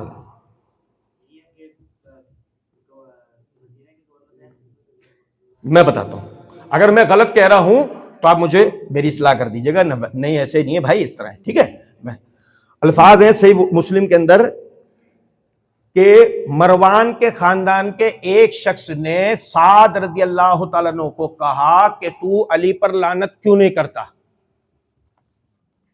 ऐसे ही है चश्मे वाले भाई, ऐसे ही है। मैं गलत तो नहीं पढ़ रहा, यही हदीस है। टोपी वाले भाई, यही हदीस है, मैं गलत तो नहीं कह रहा, ठीक है। फिर से देख लो वही बात, आपने लिखा बनु उमैया के मिनबरों से, जबकि यहां लफ्ज था मरवान के खानदान का एक शख्स। कितना बड़ा जुल्म है। हम कह रहे हैं बनु उमैया के मिनबरों से। अब जबकि क्या मरवान का खानदान कुल बनु उमैया था? मेरे साथ इंसाफ करें, मेरे साथ तो इंसाफ करें ना, आप अपने साथ इंसाफ करें। जो नजरिया आपने बनाया और जो आप पढ़ के सुना रहे हैं, ये नजरिया कुल्ली तौर पे उसके खिलाफ जा रहा है, नहीं जा रहा है। मैं वो लेके चल रहा हूं, मैं आपकी एक एक बात लेके चल रहा हूं। देखो, मैं आपको यहां तक भी ले आया ना, मैं एक एक लफ्ज समझाता हुआ जा रहा हूं जो आपने इस सवाल में लिखा। क्या क्या हदीस में था रजुलुम मिन आले मरवान, उसको आपने कुल बनु उमैया बनाया या नहीं? जबकि लफ्ज क्या था? रजुलुम मिन आले मरवान, मरवान के खानदान का कोई शख्स। वो कौन था उसे ना आप जानते हैं, ना मैं, ना यहां कोई। मैं ये कह रहा हूं ये कितने जुल्म की बात है, एक मजहूल नामालूम शख्स की नजरिए को हम कुल बनु उमैया का नजरिया बना के सबके बारे में जहन बना लें। क्या यह इंसाफ की, इल्म दोस्ती की बात है? एक मिनट एक मिनट एक मिनट एक मिनट। बनु मैया का वो गवर्नर था, वो नामालूम तो ना हुआ जब बनु मैया का वो गवर्नर था। आप बात को बहुत ज्यादा बच्चे को ठीक है, एक्सप्लेन नहीं कर रहे। वो बनु मैया का गवर्नर था, कोई चूड़ा तो नहीं सी हो। एक मिनट एक मिनट एक मिनट एक मिनट एक मिनट। आपको वो बात करें, उन बच्चों को पता कर के आप सही जवाब नहीं दे। आपको बनु मैया के उस गवर्नर के बारे में पता है? नहीं पता, आप बताएं। सर तो जब आपको नहीं पता तो आप उसे बनु मैया का गवर्नर कैसे कह रहे हैं? हम आपसे पूछेंगे तो सर मैं वो बात, तो सर मैं वही तो बता रहा हूं। आप एक्सप्लेन नहीं कर रहे, आप हमारे साथ बहस कर रहे हैं, हमें दबा रहे हैं, जबकि हमें किसी चीज का इल्म ही नहीं है। तो जब आपको इल्म नहीं है मैं आपको कैसे दबाऊंगा? आप घुमा रहे हैं। आप इस तरह हमें बताएं कि हम बच्चे, हमें तो इल्म ही नहीं। वो कह रहे बनु मैया का गवर्नर था, आप कहें हाँ जी वो बनु मैया का गवर्नर था, वो नामालूम नहीं था। तो मैं जब ही कहूंगा ना जब वो बनु मैया का गवर्नर हो और आप मुझे दिखाएं। तो आप कहें वो नहीं था। नहीं था, यही तो मैं उससे समझाना चाह रहा हूं। सर मैं उसे प्रेशराइज नहीं कर रहा, मैं उसे समझा रहा हूं और उसको मुस्तकबिल में एहतियात सिखा रहा हूं। रोटी को चोटी नहीं कहते, इतने भोले ना बने आप। बहुत आप माशाल्लाह स्कूल कॉलेज, मोहतरम भाई आप माशाल्लाह पढ़े लिखे मोहतरम भाई। मैं भाईजान क्या मैं कंटिन्यू कर सकता हूं अगर आपकी समझ आ रहा है तो? आपको खुदा ना खास्ता, एक मिनट, आपको खुदा ना खास्ता ऐसा तो नहीं लग रहा कि मैं आपको घुमा रहा हूं? अगर आपको लग रहा है तो बता दें, है ना? खुदा ना खास्ता आपको मुझसे मेरे समझाने से कोई इशू तो नहीं हो रहा सर? हाँ, अगर आप अपनी मर्जी का कोई जवाब चाहते हैं तो वो मैं नहीं दूंगा, इंतहाई मादरत के साथ। सुनिएगा मेरी बात को मेरे भाई, मैं अर्ज कर रहा हूं वो लफ्ज है रजुलुम मिन आले मरवान का, सही है? अब रजुलुम मिन आले मरवान, एक शख्स जो मरवान के खानदान का था, उसको हम पूरा बनु मैया कुल बनु मरवान नहीं बना सकते। इसको समझे, वो एक मजहूल आदमी जिसका अपना मखसूस एक नजरिया है। कुरान पाक के अंदर आले फिरौन का जिक्र आता है। आले फिरौन का जहां भी जिक्र आता है तो मुतलकन आले फिरौन सबके सब जहन्नमी जिक्र होते हैं ना? ईमानदारी से एक बात बताएं, है मेरा साथ देंगे नहीं देंगे? सिवाय इख्तिसास के फिरौन की बीवी के, उसको भी कुरान बताता है ना? बताता नहीं बताता? अब मेरी बात सुने, अगर वहां रिवायत के अंदर कुल बनु उमैया या कुल बनु मरवान का जिक्र होता तो यहां आपका यह लिखना कि बनु उमैया के मिंबरों से काम होता था, कहना जायज होता ना आपका? मैं भी इसको तस्लीम करता ना, मैं भी कहता हाँ मेरे भाई ने जो लिखा हुआ बिल्कुल सही बात है। लेकिन अगर ऐसा नहीं है, एक शख्स जिसका एक घटिया नजरिया और अकीदा है वो उस घटिया नजरिए के ऊपर यह कहना चाहता है, तो समझे इस बात को। आप जिस दर्जे जज्बाती हो रहे हैं, मेरे भाई जिस दर्जे जज्बाती हो रहे हैं, जैसे मैं जज्बाती हो रहा हूं, 2 मिनट आपने सोचा नहीं कि साद बिन नबी वक्कास क्यों नहीं हुआ है? उसी हदीस में जो आपने पढ़ी,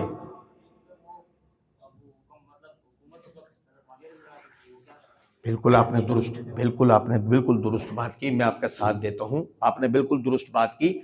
होता क्या है हमारे साथ, जब हम सहाबाए किराम रिज़वानुल्लाह अलैहिम अजमईन की जंगें सुनते हैं ना, उस वक्त हमारे जहन में ख्याल आता है इन जैसा बहादुर दुनिया में कोई नहीं था, इन जैसा शुजा दुनिया में कोई नहीं था, इन जैसा हक गो दुनिया में कोई नहीं था, इन जैसा तलवार बुलंद करने वाला दुनिया में कोई नहीं था, इन जैसा कुफ्फार के हजारों के लश्करों से 313 जितने लड़ जाने वाला कोई नहीं था। लेकिन जैसे हमारे मखसूस नजरियात में बात आ जाए और 2 मुसलमान आपस में गुफ्तगू करते हुए नजर आए तो हम फौरन कहते हैं वो एक हुक्मरान था, ये डरते थे। ये कितनी अजीबोगरीब बात है, ये कितनी अजीबोगरीब बात है कि एक तरफ उन हजरात को रोम और फारस से लड़ता हुआ हम दिखा दें और दूसरी तरफ एक गवर्नर से, जिसको हम गवर्नर कह रहे हैं, डरता हुआ दिखा दें। ये कितनी अजीबोगरीब बात है। इंसाफ तो करें जरा इस बात। असल मेरे भाई, मेरा आपको समझाने का जो मकसद है ना भाई, असल जो मेरा आपको समझाने का मकसद है ना, जिस तरह आपने इस रिवायत को देखा ना, ये इस तरह थी नहीं, ये बात इस तरह थी नहीं। एक शख्स एक मखसूस प्रोपेगेंडे का शिकार है, साहब समझ गया है कि ये प्रोपेगेंडे का शिकार है।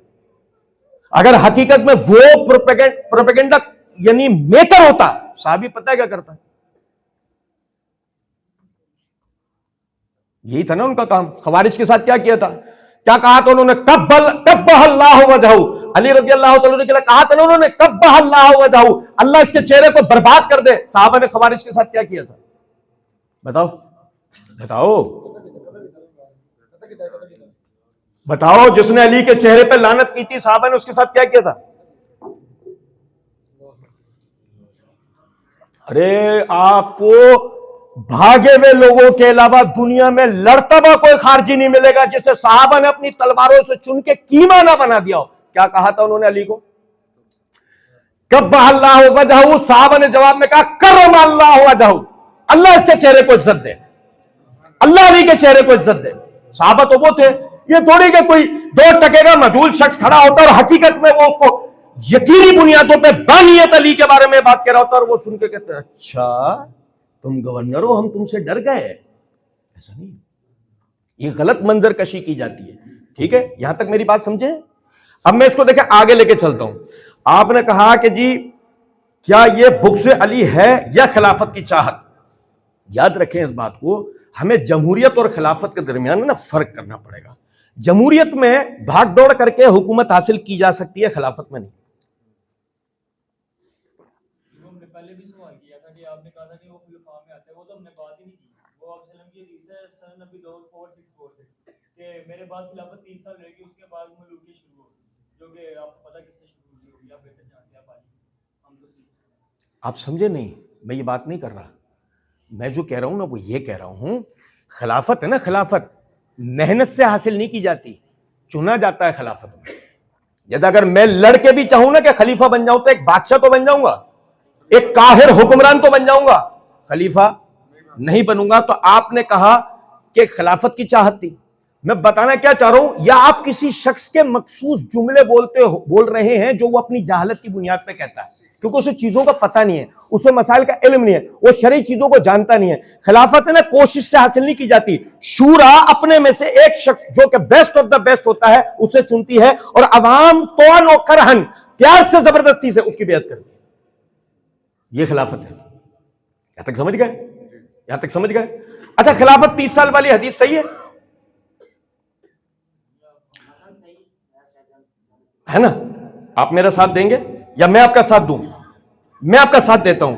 आपने कहा हसन सही है, मैंने तस्लीम कर लिया। खिलाफत सिर्फ 30 साल रहेगी, ठीक है। वो 30 साल किस पे मुकम्मल हो रहे हैं? नहीं, कैसे होंगे? गिनती गिनो, हसन आएंगे ही नहीं।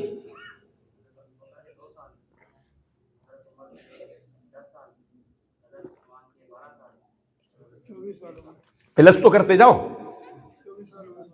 प्लस तो करते जाओ, करते जाओ।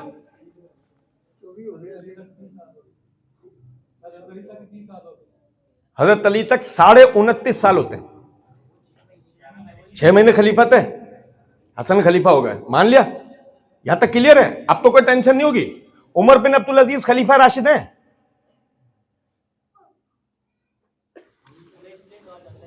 एक मिनट सर, आप मेरी बात नहीं समझे। मैं आपसे मुलूकियत की बात कर रहा हूं, मैं भी मुलूकियत की बात कर रहा हूं। मैं पहले चीजों को क्लियर कर रहा हूं आपके साथ कि आपका फहम दुरुस्त हो जाए। मैं कह रहा हूं कि अगर आप समझते हैं खिलाफत राशिदा सिर्फ 30 साल रही, तो फिर उमर बिन अब्दुल अजीज रहमतुल्लाह अलैह को तो आप खलीफा राशिद नहीं मानेंगे, मोहम्मद बिन अब्दुल्लाह अल महदी को तो आप खलीफा राशिद नहीं मानेंगे ना। वो नहीं बनते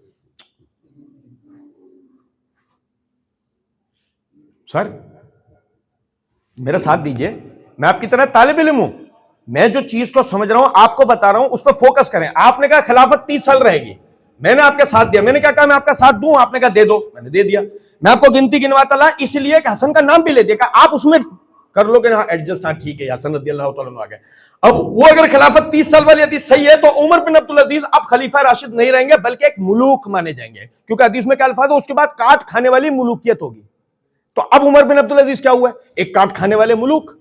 मोहम्मद बिन अब्दुल्लाह अल महदी क्या होंगे? एक काट खाने वाले मुलूक। या मानो कि हदीस ज़ईफ है, और वो है, वो हदीस ज़ईफ है। मैंने उसके ऊपर पूरी 1 घंटे की वीडियो बना रखी है, उसकी पूरी सनद के ऊपर सारी बहस कर रखी है, हत्ता के मतन पे बहस कर रखी है। हत्ता के मतन में रावी ने जो हिंसे में गड़बड़ की है ना, कि वो कभी अबू बकर के कुछ साल बताता है, कभी उमर के कुछ साल बताता है, मैंने वो तक हदीस की किताबों से जिक्र कर रखा है।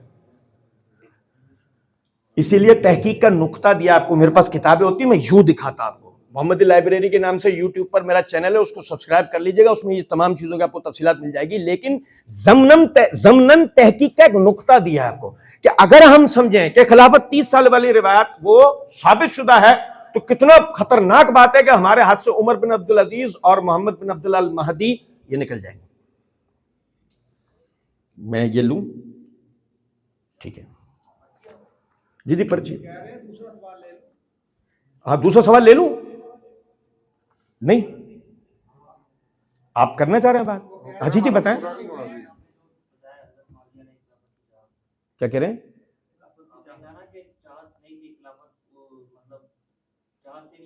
जी जी जी जी जी जी जी बताएं। जी जी जी जी जी जी जी बिल्कुल जी जी।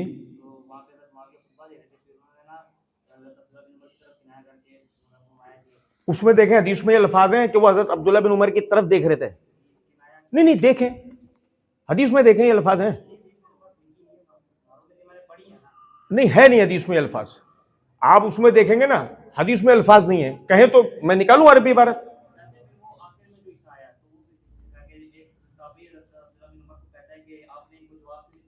हाँ हाँ हाँ हाँ हाँ, बिल्कुल सही बात है। क्योंकि उस ताबई को ऐसा लगा था। जबकि मैं एक छोटी आसान मिसाल दूं आपको, बहुत आसान। जब मुआविया ये बात कह रहे थे कि तुम में से कौन है जो हमसे और हमारे बाप से ज्यादा इस खिलाफत का हकदार हो, जब मुआविया ये बात कह रहे थे, तो हजरत अहले बैत ने जवाब क्यों नहीं दिया? हजरत हुसैन ने जवाब क्यों नहीं दिया? वो तो हयात थे ना उस वक्त।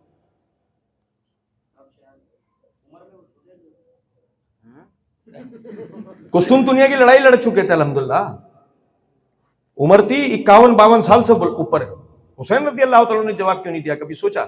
चश्मे वाले भाई, और मदीने में थे अल्हम्दुलिल्लाह। जी जी, 67 साल की उम्र में तो शहीद हुए। 67 साल की उम्र में तो शहीद हुए करबला में। आपको वो शायद रावजियों वाली वो बात याद है, शहजादे शहजादे, तो आपको लगा कुछ छोटे से होंगे। नहीं, ऐसा नहीं है। ठीक है चश्मे वाले भाई, ऐसे हुसैन रज़ी अल्लाह तआला ने जवाब क्यों नहीं दिया उन्हें? अब मैं बताता हूं आपको, पूरा पसे मंजर समझिएगा। पसे मंजर क्या था? अंसार में से ना बाज ये समझते थे कि खिलाफत पर कोई भी बड़ा जमान हो सकता है, कोई भी खलीफा बन सकता है। जैसे अगर मिसाल के तौर पर शूरा बैठ के और अंसार में से किसी शख्स को चुन के अगर खड़ा कर देंगे ना, तो उसकी भी बेत हो जाएगी। नबी सल्लल्लाहु अलैहि वसल्लम की हदीस है, अल आइम्मतु मिनल कुरैश, खिलाफत हमेशा कुरैश में रहेगी। खिलाफत हमेशा, सही मुस्लिम की रिवायत है, किताबुल इमारत में भी है, खिलाफत हमेशा कुरैश में रहेगी। तो मुआविया बिन अबी सुफियान रज़ी अल्लाह तआला ने मदीने में मुखातिब करके, मदीने में कौन है? अंसार। आपने उन्हें मुखातिब करके कहा, जो तुम में से इस फितने को उठा रहे हैं वो जरा समझ लें, तुम में से जो शख्स इस बात का दावेदार है कि वो और उसका बाप, हम और हमारे बाप से ज्यादा खिलाफत का हकदार है, वो सामने दलाइल के एतबार से हमसे बात करे। जबकि हदीस में क्या अल्फाज है, अल्लाह के रसूल ने क्या बताया? अल आइम्मतु मिनल कुरैश। ये थी भाई इतनी सी बात। वो कोई अब्दुल्ला बिन उमर को चैलेंज थोड़ी कर रहे हैं। और चलो अगर कर भी ले, चलो कर भी ले, तो मैं आपको सही बुखारी की एक रिवायत बताता हूं। उमर बिन अल खत्ताब रज़ी अल्लाह तआला अन्हु, उनके पास जब वो जख्मी हालत के अंदर थे, लोग इकट्ठे हुए, कहने लगे अब्दुल्ला के लिए वसीयत कर दें। चश्मे वाले भाई, अब्दुल्ला के लिए वसीयत कर दें। तो अब उमर रज़ी अल्लाह तआला ने जवाब के अंदर कहा, इस खिलाफत की जिम्मेदारी अल्लाह ताला ने उमर के खानदान में मुझ पर डाली। मैं इसको बतरीके आसन जैसे कर सका कर चुका। अब मैं नहीं चाहता कि यह जिम्मेदारी, भाईजान अब मैं नहीं चाहता ये जिम्मेदारी मेरे घर वालों में से किसी को दी जाए। तो आइंदा अब्दुल्ला बिन उमर शूरा का तो मेंबर रहेगा, मगर खिलाफत के लिए उसका हाथ बुलंद नहीं किया जाएगा। लो, उमर रजी अल्लाह तआला अन्हु ने खुद कह दिया, अब्दुल्ला के बाप ने खुद कह दिया कि खिलाफत में अब्दुल्ला बिन उमर का कोई हिस्सा नहीं है। उमर कह रहे हैं, सही बुखारी की रिवायत।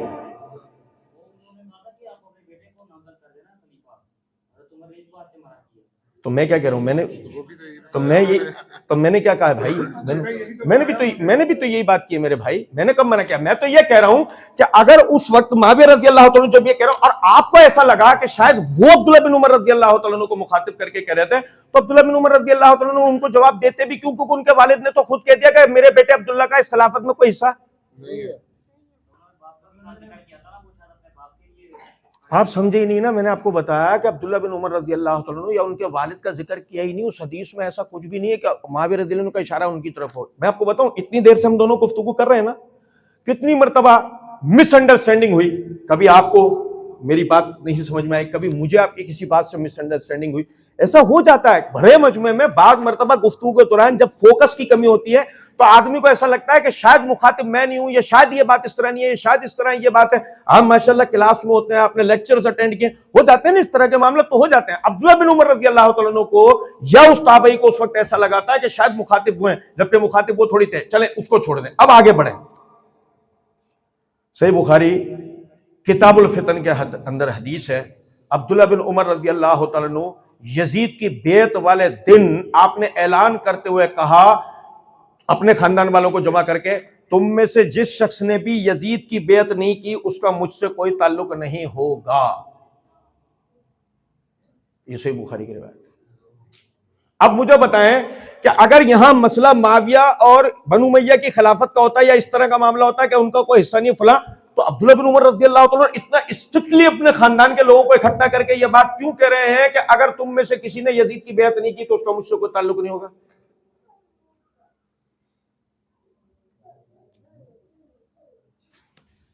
क्या मैं ये पर्ची ले लूं? हम बैठे हैं, हम ये आप मेरे साथ अलग से भी मजलिस कर लीजिएगा, हम भाइयों के सवाल ले लेते हैं, उसके बाद अलग से भी हम बैठ सकते। जी जी हुक्म करें। मैंने नहीं कहा। सही बुखारी के अंदर जहां मनाकिब मुआविया रज़ी अल्लाह तआला अन्हु का इमाम बुखारी ने बाब कायम किया है, वहां पे अब्दुर्रहमान बिन अबी मुलैका, पहले भाई की बात सुन लें। एक ऐसी ना, मैं एक बात रोक कर एक बात कर रहा हूं, आपके काम आएगी इंशाल्लाह, क्योंकि हमारे काम आई है। तालिब इल्म के जमाने से हमारे, मैं तो अभी तालिब इल्म हूं, लेकिन जब बिल्कुल बिगिनर था तो उस जमाने से ना हमारे असातिज़ा ने हमें एक बात समझाई है, फोकस किया करो। जब पढ़ाया जा रहा है या कुछ बताया या समझाया जा रहा हो ना, हत्ता कि मुनाजरा भी कर रहा हो ना, मुनाजरा भी करना हो ना, तो फोकस किया करो सामने वाला क्या कह रहा है। अगर झूठ बोल रहा होगा ना, तुम उसको उसकी अपनी बातों में पकड़ लोगे। ये होता है गौर से सुनने का फायदा। वो जो भाई आपको लुकमे दे के कोशिश कर रहे हैं ना, अब ये बोलो, अब ये बोलो, अब ये तो कोई सही जवाब नहीं दे रहे, ये तो यूं नहीं कर रहे, तो यकीन कर लें आप इस बात को, इसका आपको ज्यादा नुकसान हो रहा है। मैं सही बता रहा हूं आपको। आप पहले भी फोकस करें। अगर मैं गलत भी बोल रहा हूँ ना, आप मुझे पकड़ लेंगे, कोई मसला नहीं है इस बात को, ठीक है? सुनिएगा जरा इस बात को। तो मैं अर्ज ये कर रहा था कि क्या सवाल किया था आपने? देखो, फोकस ना करने का नुकसान हो गया ना, मैं भूल गया आप क्या कह रहे थे। चले बताएं। हाँ, अब्दुर्रहमान बिन अबी मुलैका रहमतुल्लाह अलैह वो आए अब्दुल्ला बिन अब्बास रज़ी अल्लाह तआला अन्हु के पास। अब्दुल्ला बिन अब्बास कौन है? चचा अब्बास के बेटे, अहले बैत। वो आए अब्दुर्रहमान बिन अबी मुलैका, आके कहने लगे अमीरुल मोमिनीन मुआविया एक रकात वितर पढ़ते हैं। सही बुखारी के अल्फाज है, अमीरुल, चश्मे भाई, अमीरुल मोमिनीन मुआविया एक रकात वितर पढ़ते हैं। तो उन्होंने जवाब के अंदर फरमाया असाब अन्नहु फकीहुन, सही करते हैं, वो खुद फकी है। तो पता यह लगा साहबा उनको अमीरुल मोमिनीन कहते थे। अमीरुल मोमिनीन कौन होता है? खलीफा नहीं होता, बादशाह होता है।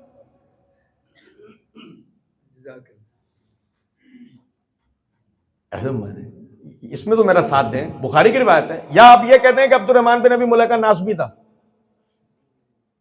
ये एक मखसूस फिक्र है हमारे यहाँ। क्या होता है कि जब कभी हम सही तरीके से सहाबा पे उठने वाले एतराजात का अजाला करने लगे तो सामने वाला फौरन पलट के कह देता है ये तो नासबी है, ये तो अहले बैत की फजीलत को नहीं मानता। यहां बहस ये नहीं हो रही कि एक आदमी अहले बैत की फजीलत को नहीं मानता है, बहस ये हो रही है कि सहाबा पे जो इल्जामात लगाए जा रहे हैं वो गलत है। ठीक है, मैं ये पर्ची ले लूं। आपने अभी कहा था ये मजलिस का आखिरी सवाल है, तो मैं ये कह रहा हूं ना साथ बैठेंगे ना, अभी बैठेंगे साथ दोबारा, कोई मसला नहीं। मैं कह रहा हूं मैं इसको निपटा देता हूं ना, जो भाई इसका मुंतजिर होगा तो उसको फायदा हो जाएगा इंशाल्लाह। भाई ने सवाल में कहा जनाजे में एक तरफ या दो तरफ सलाम साबित है, दोनों की रिवायतें मिलती हैं, दोनों रिवायतें ज़ईफ हैं। एक तरफ की भी रिवायत मिलती है, दो तरफ की भी रिवायत मिलती है, दोनों ज़ईफ हैं। लेकिन दलाइल के एतबार से एक तरफ सलाम फेरने के दलाइल थोड़े कवी हैं बनिस्बत दो तरफ सलाम फेरने के। और दूसरी बात ये, इससे सबसे बड़ा फायदा ये होता है कि हमें यह पता लगना चाहिए कि सलातुल मकतूबा यानी फर्ज नमाज और सलातुल जनाजा में फर्क है। दो तरफ सलाम उसके इख्तिताम के लिए फेरा जाता है, ये सलाते जनाजा है, इसमें एक तरफ सलाम भी फेर लो तो मसला हल है। ये इसलिए भी एक तरफ जो ना सलाम का सिलसिला रखा गया है। सुबहानक अल्लाह।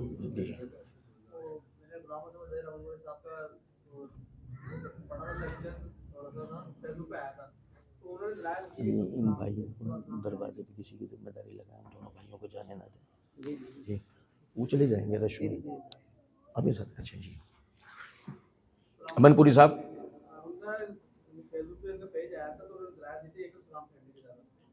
तो तभी तो मैंने कहा ना, ये तो मैंने यही तो बात की कि एक तरफ सलाम फेरने के दलाइल है ना ज्यादा कमी है, तो इसलिए उलमा जो ना ये कहते हैं कि एक तरफ सलाम फेरना चाहिए। और फिर मैंने साथ एक मंतकी नुक्ता भी बताया ना कि फर्ज नमाज और नमाज जनाजा में तफरीक ही इस बात से होती है कि उसमें रुकू सजदा नहीं होता और दो तरफ सलाम नहीं होता। तो एक बात है कि आज के अहले उलमा इस बात पर इत्तेफाक की है कि दो तरफ सलाम फेरने। झींगा लाल है, झींगा लाल है, बताओ ना, बताओ तो सही, झींगा लाल है?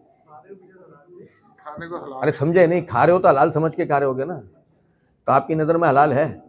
अब मैं कहूँ कीड़ा है तो मछली नहीं है कीड़ा है, तो देखो अगर मछली होगी तो हलाल होगा और कीड़ा होगा तो हराम होगा ना।